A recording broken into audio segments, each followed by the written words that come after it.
there has been this so-called mismatch among our teachers na yung expertise nila, hindi siya tugma dun sa teaching load nila. Like for example, yung major mo is history. But then, in-employ ka ng DepEd and you're being asked to teach mathematics.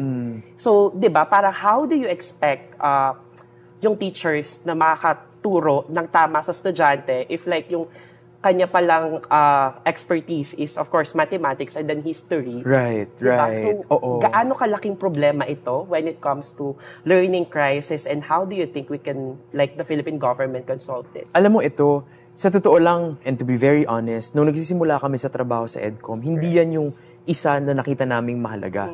Pero nung sumaba kami sa consultations sa ground, kinausap namin teachers, NCR, Luzon, Visayas, Mindanao, laging yan yung paulit-ulit na concern ng mga teachers. Sabi ng mga teachers, sir, paano ako magtuturo ng mabuti? English yung inaral ko, ang tinuturo ko PE. Yeah. Filipino ako, ang tinuturo ko TechVoc kasi doon walang teacher. Or may Filipino teacher, pero ang pinapaturo daw sa kanya for the past 10 years, mathematics. Okay. So sabi nga niya, how will I teach well? Yeah. Iba yung inaral ko sa tinuturo ko ngayon. This is still an open area of discussion with DepEd. What we asked them was, one, DepEd, how do you hire?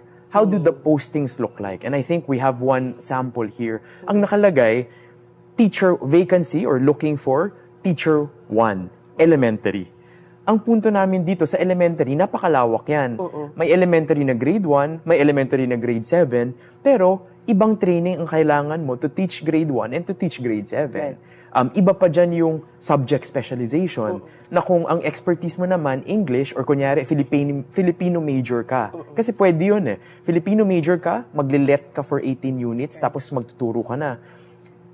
Ang nangyayari, medyo blind ang DepEd doon in terms of hiring. What happens is, it is one of the marginal notes, but whether or not it has a strong weight in terms of who gets selected ultimately for the position, parang hindi pa. And yun yung we are asking them to resolve. Actually, nag-form kami ng technical working group kasama ang Civil Service Commission, ang DBM, tsaka ang DepEd para ma-resolvahan din tong issue na to. Kasi sa totoo lang, example ulit, yung CHED, naglabas siya ng 2017, may curriculum na siya for Bachelor of Early Childhood Education. Ang Early Childhood Education, ito yung dapat magturo ng kinder to grade 3. Tapos yung elementary naman, pwede kang magturo kinder to the entire elementary, essentially.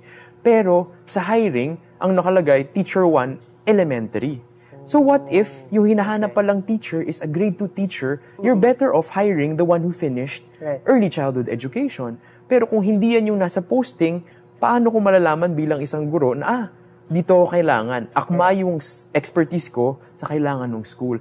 Medyo yun pa yung kailangang ayusin. And so, we are working closely with DepEd and Civil Service Commission to make sure na sana mas may match na. Kasi sayang eh. It's not enough na may teacher ka sa harapan. Kailangan yung teacher tama in terms of ano yung alam niyang ituro sa estudyante. Right. So, ito yung pinag-aaralan talagang mabuti ngayon.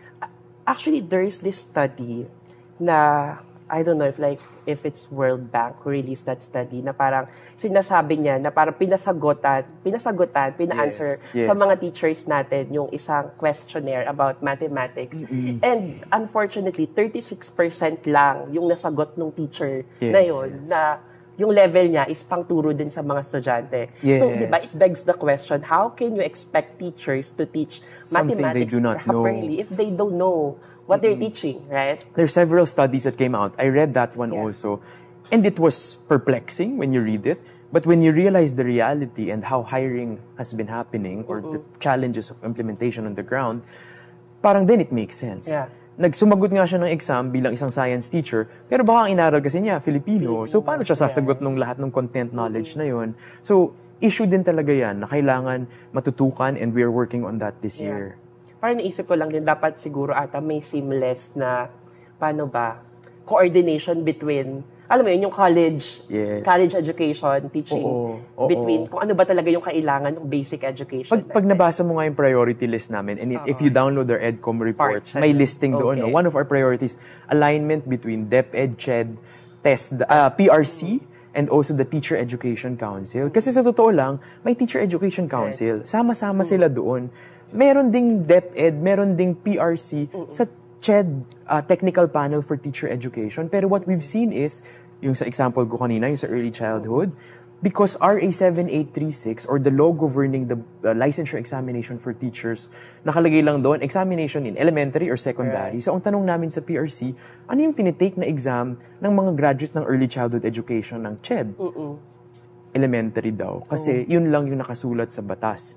That is why we're also pushing for the amendment of that law because it needs to conform to whatever students are actually studying as a pre-service curriculum to become teachers. So, kung hindi seamless, kung hindi, dapat pag may reforms, may domino effect at lahat nag-a-adjust. Kasi kung hindi, ang kawawa yung bata ultimately, di ba? Na hindi yung tamang teacher yung nakukuha niya sa loob ng classroom. Sayang din, and kawawa rin yung teachers kasi hirap na hirap silang aralin yung mga lesson na to begin with, hindi nila inaaral, hindi ba?